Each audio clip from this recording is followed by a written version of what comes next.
E o Brasil tem uma injustiça enorme, né? Porque como a maior parte da carga tributária ela é indireta, tá, sobre os bens que a gente consome, ela acaba penalizando a população de baixa renda. Quando a gente olha a política fiscal, primeiro, acho que a gente tem que olhar o lado da receita e o lado do gasto junto. Não dá para olhar só um dos lados, tem que olhar os dois.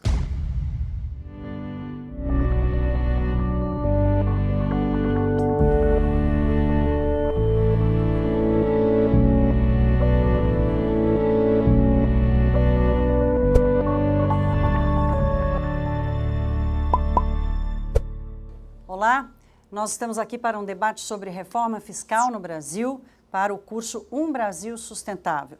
É uma realização do canal Um Brasil em parceria com a Unifesp, a RAPS e a FEComércio São Paulo. Aqui comigo estão Bernardo Api, que é diretor do Centro de Cidadania Fiscal, e o professor Odilon Guedes, que é professor da Faculdade Oswaldo Cruz e da FAAP, a Fundação Armando Álvares Penteado. Obrigada aos dois. Eu começo já perguntando a pergunta sobre a reforma fiscal. Qual é a reforma fiscal que a gente precisa hoje? É a que prioriza o gasto? É a que prioriza a receita? É a que vai atacar gasto e receita ao mesmo tempo? Vamos começar pelo professor Odilon. Olha, eu acho que uma reforma fiscal, no meu entender, ela deve atacar o problema da receita. Então, aí você precisa fazer uma reforma tributária, que eu tenho defendido. Inclusive, eu trouxe o documento aqui, que eu fui até o ano passado diretor do Sindicato dos Economistas, e eu coordenei um grupo que fez uma proposta de reforma tributária. E o Brasil tem uma injustiça enorme, né? Porque como a maior parte da carga tributária ela é indireta, tá, sobre os bens que a gente consome, ela acaba penalizando a população de baixa renda, mais do que a classe média e mais do que quem é muito rico. Então, a nossa proposta é você fazer uma mudança nessa estrutura, então diminuir a tributação indireta, porque aí você vai beneficiar as empresas, elas vão ter um custo menor e devem repassar esse custo menor para os produtos, o que beneficia principalmente a população de baixa renda. E você compensaria essa perda de receita tributando diretamente a renda, a propriedade, a herança. O que acontece, aliás, nos países desenvolvidos, Estados Unidos, a gente fez toda uma pesquisa, Inglaterra, França. Então, essa é uma primeira questão desse debate aí, de você acabar com essa injustiça e poder manter, no mínimo, a carga tributária. Para o senhor, a reforma fiscal, a prioridade dela é começar pela receita? Sim, eu acho que é uma questão porque é uma injustiça muito grande. O Brasil, veja, tem um estudo do IPEA, já tem alguns anos, mas ele se mantém. Quem ganha 2 salários mínimos, quem ganha até 2 salários mínimos, cerca de 53,9% do que ele ganha para pagar tributos. E quem ganha mais de 30% é 29%. Por quê? Aquilo que eu falei, porque a maior parte dos tributos é indireto. Então, o exemplo que eu tenho dado, uma televisão, quando a gente compra uma televisão, 45% do preço dela são de tributos. Então, por exemplo, um sujeito que ganha R$2.000 comprou essa televisão, ele está pagando uma televisão de R$2.000, R$900 de tributos. Dá 90% do salário dele. E quem ganha 50 mil, compra essa televisão, vai pagar os mesmos 900, que dá 1,8%. Então você precisa mudar isso e copiar o que tem nos países desenvolvidos, tá? Essa é uma questão. E do ponto de vista de despesa, aí o Estado precisa... Você tem desde corporações, que nem o Poder Judiciário, que tem... Quase a maioria dos juízes, ou quase todos, ganham acima do teto da Constituição, do salário do juiz do Supremo. Então você precisa atacar isso, porque como é que você vai fazer uma justiça? Você precisa pegar esses setores da sociedade. Isso acontece no Legislativo, no Judiciário, eu estou colocando no Judiciário e no Executivo, por exemplo. Esse é um caso. O outro, precisa combater a corrupção. É uma coisa... que inclusive nós defendemos, que você fala em aumentar tributos no Brasil, todo mundo acha ruim, que é normal, viu? Porque você aumentar tributos já deu guerra no mundo inteiro e no Brasil. Isso, revoluções por causa disso. E aqui no Brasil tem uma justificativa, que ela em grande parte é correta, que as pessoas pagam tributo, a educação pública é ruim, saúde, transporte, segurança.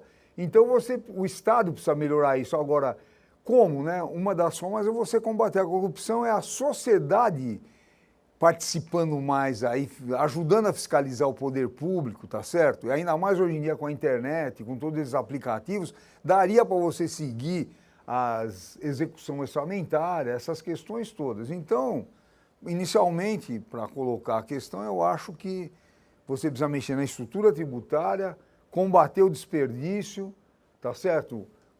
Combater não, você corrigir as corporações que têm um ganho muito grande em relação ao que a sociedade ganha, e aí isso é uma coisa de médio e longo prazo que você vai ajeitando. Afi? Bom, primeiro queria cumprimentar o professor Odilon, você, a Thaís.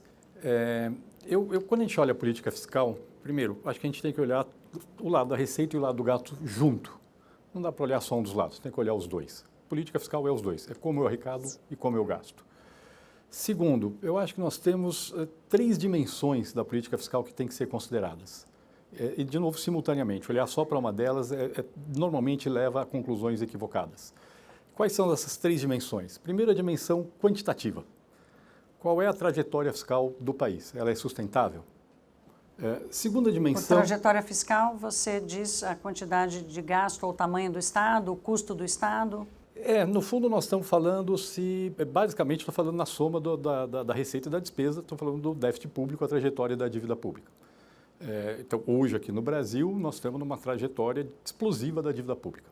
Se nada for feito, nós vamos chegar daqui a alguns anos, a dívida pública já está perto de 80% do PIB, ela vai estar numa trajetória de crescimento, se nada for feito, a gente vai chegar num ponto que tem 2 soluções, ou é calote, ou é inflação. Então, temos que ter clareza com relação a isso e entender que tem que ser feito alguma coisa. Esse é o lado quantitativo. Segundo, temos o lado qualitativo. O lado qualitativo nós arrecadamos bem e se nós gastamos bem. E aqui posso lhe dizer o seguinte, do lado de arrecadação, arrecadamos muito mal. Os tributos brasileiros têm um efeito muito negativo sobre o crescimento do país, pela estrutura deles. E também gastamos mal. Dá para melhorar muito o gasto público do lado do gasto. E tem uma terceira dimensão, que é a dimensão distributiva. Quer dizer, qual é o impacto da política fiscal sobre a distribuição de renda no país. E, de novo, tem que olhar o lado da receita e do gasto junto. Não olhe só um que você vai estar fazendo, tomando conclusões equivocadas. Então, qual é a situação geral do Brasil hoje, olhando essas 3 questões? Do lado quantitativo, estamos numa trajetória insustentável.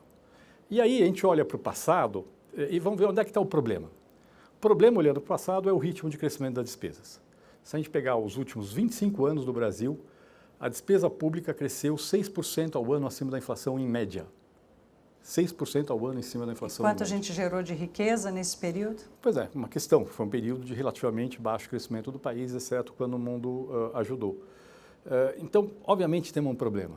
É sustentável uma trajetória de 6% ao ano de crescimento da despesa da União, estou falando aqui, da despesa primária da União, a despesa não financeira da União, num horizonte de longo prazo? Certamente não. E aqui, quando a gente olha esse ritmo de crescimento da despesa, a gente tem um problema seríssimo que é previdência social. Hoje, a União gasta 57% de todo o gasto primário da União com benefício da Previdência para o regime geral de Previdência, que é o do setor privado, para o regime próprio de Previdência, que é dos servidores públicos, e os benefícios assistenciais para idosos e deficientes. Então, somou tudo isso, dá 57% de todo o gasto da União. Imagina um orçamento de uma empresa que tem quase 60% da sua despesa com pessoal. Né? Não é com pessoal, é com pessoal... Com inativos. Com inativos. Sim. É quase 60% da despesa com inativos. E um ritmo de crescimento cavalar no longo prazo. Então, certamente, temos aqui uma questão de discussão da Previdência. Aí vem a discussão da reforma da Previdência. Ela é justa? Ela é necessária, isso é absolutamente claro. Mas, além de ser necessária, ela é justa. Por que ela é justa? Qual é a base da discussão da reforma da Previdência? São basicamente 2 questões fundamentais. Primeira, estabelecer uma idade mínima de aposentadoria. Aqui no Brasil a gente tem 2 regimes de aposentadoria. O regime por tempo de contribuição, tem que ter homem 35 anos de tempo de contribuição, mulher 30 e por idade. Normalmente as pessoas conseguem se aposentar por tempo de contribuição as que têm maior renda. Quem se aposenta por idade são as que têm menor renda, por quê? Porque elas entram no mercado formal, saem e não conseguem ter 35 anos de tempo de contribuição. Estabelecer uma idade mínima na Previdência não me parece que tenha nada de injusto. que é a Previdência? É a população toda pagando para quando eu perco a minha capacidade de trabalhar. Mas eu perco minha capacidade de trabalhar quando eu chego numa idade que eu não tenho condição de trabalhar. A pessoa se aposentar aos 50 e poucos anos, como acontece no Brasil hoje, e a sociedade inteira pagar por isso, honestamente, não faz o menor sentido. Segunda questão que está sendo discutida na reforma da Previdência: aproximar o regime dos servidores públicos do regime do setor privado. Igualar, né? Igualar. O ideal é igualar. No fundo, não estamos discutindo nem igualar, porque, na verdade, a legislação brasileira já está sinalizando que vai igualar. O que nós estamos discutindo é o ritmo em que isso vai ser feito. Vamos mais rápido ou vamos mais devagar? E aqui é muito claro, os servidores públicos claramente têm um regime previdenciário mais favorecido que os trabalhadores do setor privado, porque eles se aposentam com benefício integral. Então, se a pessoa ganhar, sei lá, R$30 mil por mês, vai se aposentar com R$30 mil por mês. O salário vai de servidores, viver muito, porque estamos vivendo mais. Isso no geral, né? O salário de servidores da ativa, dos inativos, acompanha dos servidores da ativa. Então, quer dizer, se você se aposenta, exceto por um salário mínimo no regime geral de previdência, você tem o seu benefício corrigido pela inflação. Se você é servidor público, você tem corrigido com o salário dos servidores, que no longo prazo acaba sendo acima da inflação. Eu acho absolutamente justo. As duas medidas são corretas, não são erradas. Então, elas têm um lado de justiça social e, ao mesmo tempo, um lado fiscal importante. Do lado da questão da qualidade. Do lado da qualidade, claramente tem problemas seríssimos no sistema tributário. Hoje, o nosso regime, principalmente tributação de bens e serviços, estamos falando aqui basicamente 5 tributos: ICMS, que é estadual, ISS municipal, PIS, COFINS federais e o IPI, que é federal também. Eles são tão complexos e tão disfuncionais que eles estão roubando pontos preciosos de crescimento da economia brasileira. Então, vamos corrigir esse problema? Ao corrigir esse problema, a gente ajuda o outro também. Ajudamos o quantitativo. Por quê? Porque se a economia crescer mais, eu vou para a mesma carga tributária com proporção do PIB, eu vou arrecadar mais e vou conseguir facilitar o meu ajuste fiscal. E, finalmente, tem uma questão distributiva. Aí o professor Odilon falou uma questão, é verdade, no Brasil, uma parcela relevante das pessoas de alta renda paga pouco imposto. Então, vamos olhar do lado da receita e do lado do gasto. Do lado da receita, temos um problema: uma parcela relevante das pessoas de alta renda paga pouco imposto de renda. E paga pouco imposto por quê? Porque no Brasil nós temos um sistema de isenção na distribuição de dividendos e lucros. Agora, a rigor, em princípio, a tributação na empresa é 34% e a pessoa física é 27,5%. Se pagasse 34% na empresa e não pagasse 27,5% na pessoa física, não teria problema. Mas, qual é o problema? O problema é que as empresas aqui conseguem, via planejamento, reduzir muito o que elas pagam na empresa, não pagam 34% e não pagam de novo na distribuição. Claro. E ainda tem uma questão do que a gente chama de regimes simplificados, lucro presumido simples. Então, vou dar um exemplo do lucro presumido. Um profissional liberal que está no lucro presumido, ele arbitra que 32% da receita dele é lucro e paga os 34% de imposto, ou de 24% a 34% em cima desse lucro. Aí, vamos supor que, na verdade, o lucro dele efetivo, quer dizer, o que ele teve de receita, menos o que ele gastou para manter o negócio dele, secretário, aluguel, é 80% da receita. E aí ele distribui esses 80% da receita para a pessoa física sem pagar imposto, tendo pago só sobre 32% na empresa. E aí vem a questão da injustiça do uma trabalhador. Questão de injustiça. E são pessoas de alta renda. O professor colocou, claro. E são pessoas de alta renda. Então, claramente, tem como melhorar aqui do lado distributivo. No lado do gasto, de novo, quando a gente olha o lado do gasto, quando você pega a saúde e a educação pública, elas são distributivas. Podem melhorar a eficiência, podemos gastar melhor. Mas elas beneficiam mais a população mais pobre. Agora, quando a gente pega a Previdência Social, ela é regressiva. A Previdência do regime geral já é regressiva. Estou falando o seguinte: pega a distribuição de renda no Brasil, tira a renda que as pessoas têm com a Previdência do regime geral, a distribuição de renda melhora. É verdade. Agora, se você tirar disso a Previdência dos servidores públicos, aí melhora muito mais, porque essa é ultra regressiva. Ela beneficia muito as pessoas muito ricas. Queremos resolver a questão distributiva no Brasil, vamos olhar o lado da receita e vamos olhar o lado da despesa. Muito bem. Professor, vou passar a palavra agora para o senhor, trazendo a questão da Previdência, que não dá para se falar em reforma fiscal no Brasil sem falar da reforma da Previdência. O senhor começou falando da questão da reforma tributária, que é um tema, inclusive o Bernardo Api também está bastante focado nisso, mas eu quero voltar na questão da Previdência até para ouvir a opinião do senhor. O senhor concorda com esse diagnóstico e como é que o senhor vê o Brasil buscando essa solução? E tem um ponto importante que eu até como jornalista, eu considero aí que a gente falhou, nós que formamos opinião, os senhores que estudam e tal, que é a questão da comunicação, né, do entendimento da população da necessidade da reforma da Previdência. Eu acho que a população já compreendeu a injustiça do sistema tributário, mesmo que não tenha compreendido a complexidade disso ou da mudança, mas já entendeu isso. Quer dizer, hoje está muito mais transparente essa injustiça. Então, como é que o senhor vê esse debate da reforma da Previdência, a questão da comunicação, quer dizer, como é que a gente avança naquilo que é importante para o Brasil de forma eficiente? Olha, eu acho que, por exemplo, quando a gente discute a questão da despesa, primeiro, eu acho que precisa ser debatida a questão da reforma da Previdência. É evidente, está todo mundo morrendo com 80, 90 anos e os casais têm 1, 2 filhos, e muitos nem têm mais, e quem é que vai sustentar? Então, essa é uma discussão que precisa ser feita, que é uma questão estrutural, que você faz uma análise... Não é ideológica, né, professor? Isso, acho que é muito importante, inclusive, essa discussão, que nem reforma tributária. Quando eu falo que você tem que tributar mais a população de alta renda, não é um problema ideológico. Na Europa, nos Estados Unidos, não é um problema de ser de esquerda ou de direita. É quase que matemático. Lógico. Agora, eu acho o seguinte, então a reforma da Previdência precisa ser debatida. Agora, tem uma série de pressupostos. Tá certo? Por exemplo, você pega o trabalhador de baixa renda, começa a trabalhar com 16 anos. E a classe média alta, a classe média começa com 25, 30, vai fazer a universidade. Aí eles vão se aposentar na mesma época. Como é que você resolve isso? Você tem estados no Brasil, principalmente no Nordeste e no Norte, que a população tem uma expectativa de vida menor do que no Sudeste e no Sul. Então você precisa ver como é que você... Dentro da reforma, você acerta essas questões. Tá? Outra coisa importante é o seguinte, você tem a Previdência, ela faz parte do sistema de Seguridade Social, que é o artigo 194 da Constituição. E os constituintes sabiam que estavam criando despesa. E no artigo 195, eles definem as fontes de financiamento. E aí eles criaram 2 tributos, que é o COFINS e a contribuição sobre lucro líquido, para financiar a Seguridade Social, que é saúde, previdência e assistência social. Tá certo? Então o que acontece? No Fernando Henrique, ele fez, lá era o Fundo Social de Emergência, depois se transformou na DRU, Desvinculação da Receita da União, que era 20% e a Dilma aumentou para 30%, que você retira 30% desses tributos, que é para financiar a Seguridade Social, e fundamentalmente é para pagar juros da dívida pública.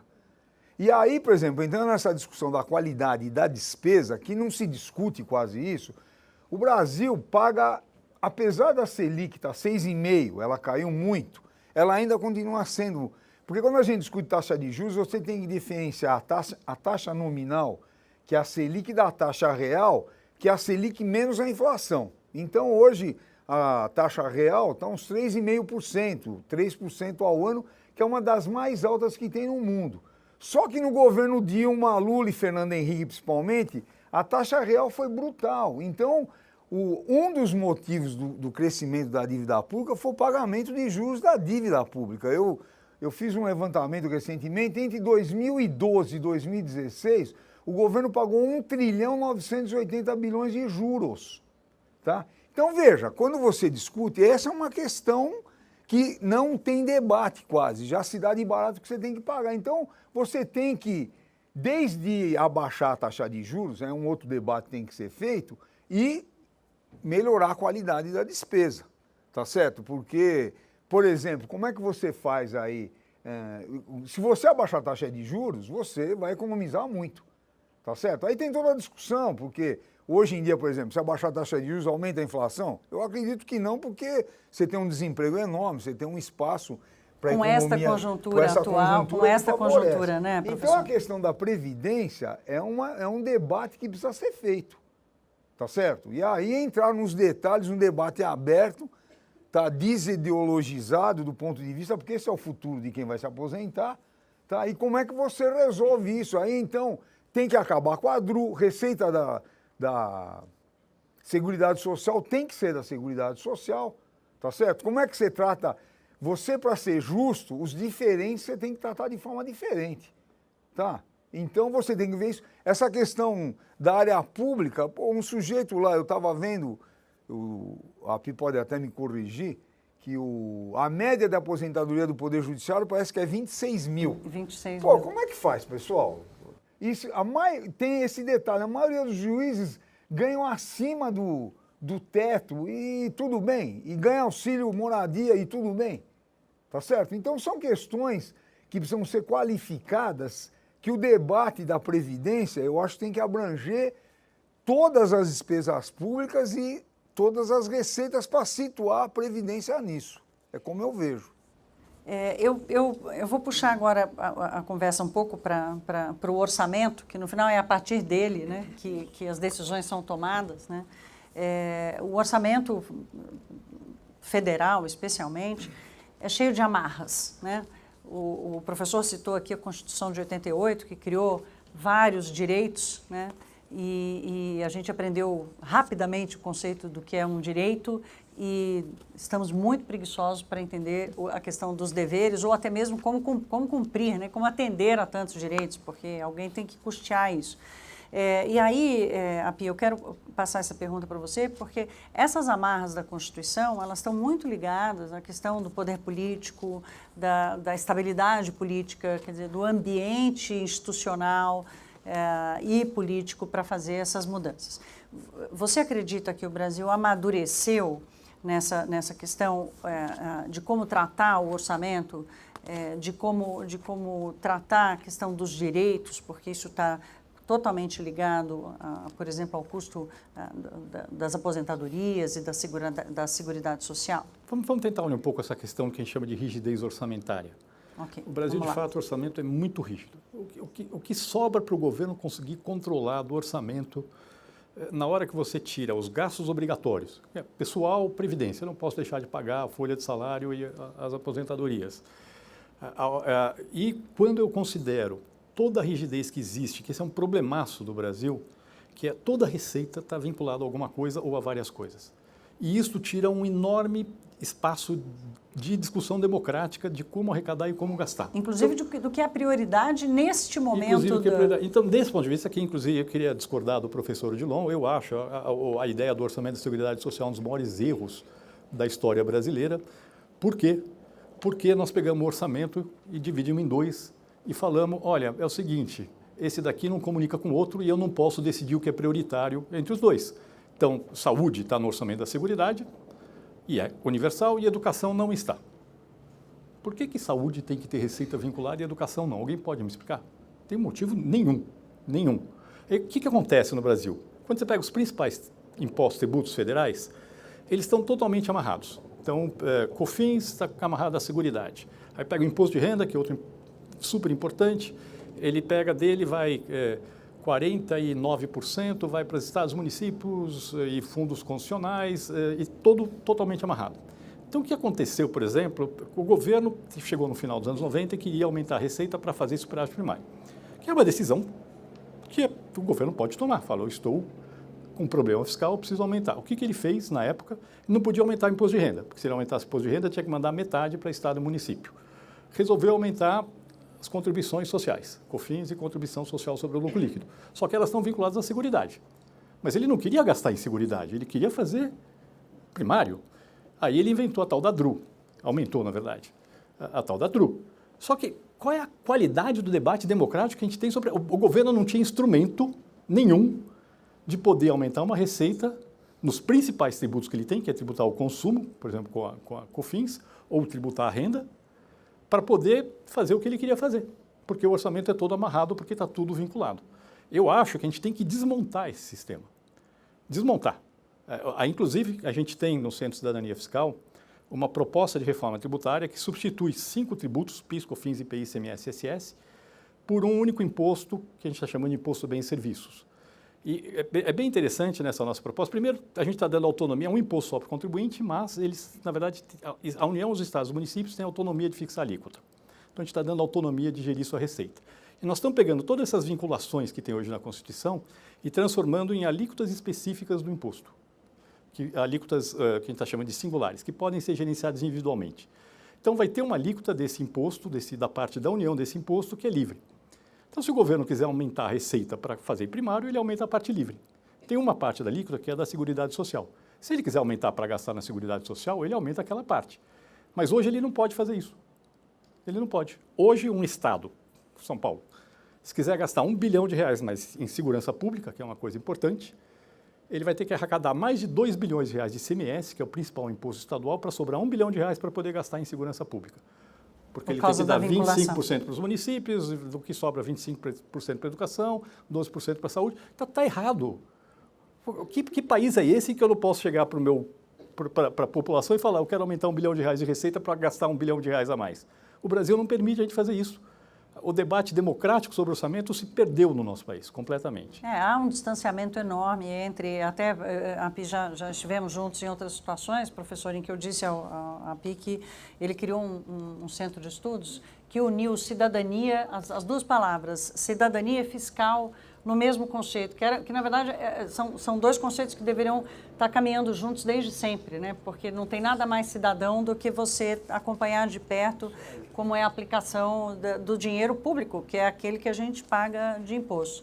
Professor, eu quero colocar aqui na conversa dois pontos que eu entendo como pilares ou avanços, não estou nem falando qualitativamente, mas que foram reformas, foram mudanças estruturais relevantes quando a gente pensa em política fiscal e a gente pensa em gestão fiscal do Brasil. Primeiro foi a lei de responsabilidade fiscal, que tentou mexer um pouco nesse equilíbrio entre despesas e receitas. E o segundo foi, agora há menos tempo, o teto de gastos. Quer dizer, esses são dois pilares que são reconhecidos como pilares importantes para educar o gestor público a lidar com o orçamento. O senhor concorda com isso? O senhor acha que a gente caminha para uma melhora em que os instrumentos vão fazer funcionar melhor a gestão do orçamento? Eu acho que você colocou a questão de uma forma bastante clara, que é a questão tributária, a questão do orçamento e cidadania. Pô, a minha experiência está na área de finanças públicas e orçamento, ninguém sabe nada, pessoal. Tá, eu fui vereador aqui em São Paulo, vai lá perguntar o que os vereadores conhecem de processo orçamentário, ou os deputados. Tá os certo? Jornalistas, muitos de nós não sabemos. Quer dizer, lógico, a coisa é tão difícil. distante, se eu perguntar aqui quanto é que é o orçamento da cidade de São Paulo, ninguém sabe. Não vou nem querer entrar no detalhe, o do Estado, tá certo? Porque existe uma distância que a população, no geral, tem baixa visão de cidadania e acha que dinheiro público dá em árvore. E não é isso aí, o orçamento é finito. Então essa é uma discussão fundamental. Aí, por exemplo, a questão do teto de gastos, eu sou totalmente contra. Inclusive, o único país do mundo, pelo que eu li, que colocou na Constituição você colocar um teto por orçamento é o Brasil. Aí entro nessa discussão do API. Quer dizer, como é que você engessa o orçamento, só pode corrigir de acordo com a inflação? Você engessou. E aí, só dois exemplos. Daqui 20 anos, o Brasil vai ter uns 20 milhões, 25 milhões de cidadãos a mais. Essas crianças que vão nascer, vão para onde que elas vão? E a maioria do povo vai para creche pública, saúde pública. Então, você não pode construir. Ou, quer dizer, você vai tirar dinheiro de outra área e aí vai diminuir muito o gasto de infraestrutura, etc. E a saúde, está todo mundo vivendo mais, e as pessoas ficam mais velhas, precisam de mais remédio, de mais hospitais. Então, eu acho que é um equívoco enorme isso. Tá? Porque você tem que dar a liberdade de onde você vai aplicar mais, e isso faz parte do jogo político. Quando você elege o presidente da República, por exemplo, ou você vai eleger ou um prefeito, é em cima de um programa que ele se propõe a fazer. Tá certo? Então, que vai depender do orçamento. Lógico. Então, por exemplo, eu acho que primeiro eu sou totalmente contra isso. Eu acho que é um equívoco enorme. E aí você entra num debate esse agora. Por exemplo, a lei de responsabilidade fiscal, ela tem coisa bastante positiva. Desde você, na lei, é que veja, isso não, como a população não sabe, a lei de responsabilidade fiscal, ela exige uma transparência enorme para o orçamento público. Tá certo? Que isso é muito pouco acompanhado pela sociedade. Eu já cansei de falar para sindicato de trabalhadores, sindicato de empresários, que os sindicatos que têm estrutura, uma boa estrutura, eles tinham que colocar uma diretoria para acompanhar o orçamento.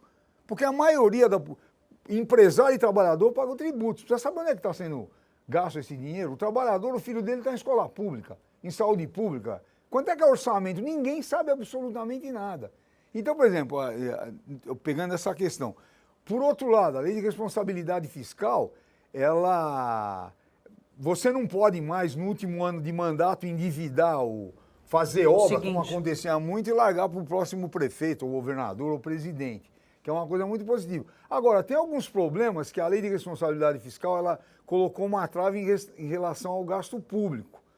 E veja, o que acaba acontecendo? Como você não pode fazer contratação direta, você usa o expediente de contratação de serviços de terceiros que não entra nesse teto da lei de responsabilidade fiscal. Apesar de que os tribunais de contas têm dado pareceres de o que tem, se o município, por exemplo, tem uma estrutura que precisa contratar funcionário, já tem um plano de carreira e não contrata, e contrata serviços de terceiros, isso tem que entrar no gasto como se fosse... Tem que ser contabilizado dentro disso. Então, dentro por exemplo, é uma questão que precisa ser debatida. A outra, por exemplo, não tem nenhuma trava para pagamento de juros da dívida. Você tem para pagamento de pessoal, não tem para juros, que é um debate que precisa ser feito. Inclusive, por exemplo, a dívida pública brasileira, em grande parte, cresceu por causa dos juros da dívida. Só para vocês terem uma ideia, quando o Fernando Henrique assumiu, a dívida pública era uns 28% do PIB. Quando o Fernando Henrique saiu, era 60%. E ele privatizou tudo para poder pagar a dívida, etc. Por quê? Porque ele usou uma taxa de juros cavalar. Lógico que o Brasil enfrentou crises internacionais naquele período, que não enfrentou na época do Lula, mas, por exemplo, a taxa de juros real chegou a ser de 25% ao ano. Então, veja, no governo Lula diminuiu a dívida pública, ele conseguiu diminuir, e depois agora, no fim do governo Dilma e no governo Temer principalmente, que ela está estourando, que é um outro detalhe. Eu acabei de fazer um estudo. Por exemplo, até 2012 não se discutia muito a questão da dívida, porque a economia estava crescendo, o governo arrecadando, e você mantinha um superávit primário. O governo fez superávit primário, até acho que o penúltimo ano da Dilma teve superávit primário. Depois que a economia começou a crescer baixíssimo, o PIB, e entrar em recessão, caiu brutalmente a arrecadação. Então, eu acho que essa questão, por exemplo, então voltando, eu sou contra aí o engessamento das despesas, aí, esse limite aí que você só pode corrigir de acordo com a inflação, e a lei de responsabilidade fiscal tem coisas bastante positivas e outras que precisariam ser debatidas. Api, qual a sua opinião aí sobre esses dois instrumentos? Bom, primeiro, eu pessoalmente, eu gosto da ideia de ter limite para gasto. Não necessariamente esse modelo que nós temos hoje. O Brasil, qual é o problema do Brasil? A gente tem um monte de regra fiscal. A Instituição Fiscal Independente levantou, a gente tem 11 regras fiscais no Brasil. Não é por falta de regra fiscal que o país está quebrado, tá certo? E aí a gente tem regra do superávit primário, regra de ouro, limite para despesa de pessoal, não sei o quê, e agora temos o teto dos gastos também. Eu, pessoalmente, acho que a melhor política que você tem é de ter limitação de gasto. Não acho que deve ser uma limitação de longo prazo e inamovível. Eu acho que deveria ser definida a cada mandato, tipo a cada 4 anos. E volto a falar, o governo, tendo meta de superávit primário, a despesa primária cresceu 6% ao ano acima da inflação durante mais de 20 anos. E aí, agora, o governo diz que é zero. Assim, obviamente deve existir algum meio termo aí de bom senso. Eu vou tentar fazer uma metáfora assim, um pouco, não sei se pequena, mas assim, é como se você dissesse assim, olha, eu vou entrar num regime absurdo e você abre a geladeira, só tem chocolate, maionese, bolo, macarrão, né? Quer dizer, não adianta você vir com uma receita de uma dieta absurda e só encher a geladeira de coisa que engorda. Então, mais ou menos isso. É isso. Qual o problema de meta de superávit primário? Quando a economia vai bem, a receita cresce muito, muito acima da inflação, mais acima que o PIB, mais que o PIB, e aí você abre espaço para gastar muito mais. Só que essa época que a economia está crescendo é quando eu devia poupar. É o famoso coisa que quando a economia vai bem, eu poupo para poder gastar em época de vacas magras. Aqui no Brasil a gente tem um sistema em que eu gasto em época de vacas gordas, quando vem a época de vaca magra, não poupei nada, não tem o que resolver, tem que ter uma política que a gente chama de anticíclica. Desse ponto de vista, limites para a expansão do gasto são muito melhores do que a meta de superávit primário. Não necessariamente é essa que está aí. Eu volto a falar, quer dizer, partir de 6% para zero é um pouco forte. Agora, certamente não dá para ser 6%. A falta de um teto para a expansão de despesa fez com que a gente crescesse a despesa nesse ritmo. Então, eu acho que a gente tem que encontrar um meio termo. Eu, pessoalmente, gosto do modelo em que cada mandato, cada presidente e o seu Congresso definem qual vai ser a meta de crescimento para aquele ano. Se eles forem muito relaxados, o mercado vai reagir mal e isso vai ter o custo para o mercado. Isso demanda uma noção de responsabilidade, inclusive com o instrumento político para adotar essa ferramenta, que talvez a gente precise pensar bastante na maturidade do sistema brasileiro. Mas desculpe lhe interromper, vamos lá. Mas eu acho que temos que chegar lá, entendeu? Assim, claro. É 880 no Brasil, entendeu? Sim. Aquela coisa, a gente tem um descontrole total e aí tem um controle excessivo. Quer dizer, vamos claro. Chegar no meio tempo. Aí eu queria falar um pouquinho de juros. Sim, juros são altos no Brasil, é fato. Agora, tentar reduzir juros na marra não funciona. Esse é um ponto que não adianta dizer, eu vou botar a taxa de juros em tanto. Isso tem efeito. Por que o juro é estruturalmente alto no Brasil? Tem dois motivos. Ou por conta de desequilíbrios externos, foi o que caracterizou a segunda metade dos anos 90, e aí o governo tem que botar o juro lá no céu para evitar a fuga de capitais, ou porque o governo gasta muito. E aí, por quê? Porque se o governo gasta muito, eu estou aumentando a demanda via gasto do governo. Aí eu tenho que aumentar a taxa de juros para segurar a demanda, porque o governo está puxando a demanda. Não estou falando no período atual, estou falando em épocas que você está... Agora a gente está em economia e recessão, falando historicamente. Agora a gente está em uma baita depressão, sim, teria espaço para aumentar um pouco mais a demanda. Mas, quando a gente está com a economia operando em regime normal, próxima do pleno emprego, obviamente, se o governo gastar muito, eu vou ter que botar a taxa de juros mais alta para poder compensar. Então, segurar gasto público ajuda a reduzir a taxa de juros também e pode ser que a gente consiga, num cenário desses, em que a gente tenha uma disciplina no gasto, passar a ter também uma taxa de juros mais civilizada do que a gente teve historicamente no Brasil. A de agora está bem baixinha.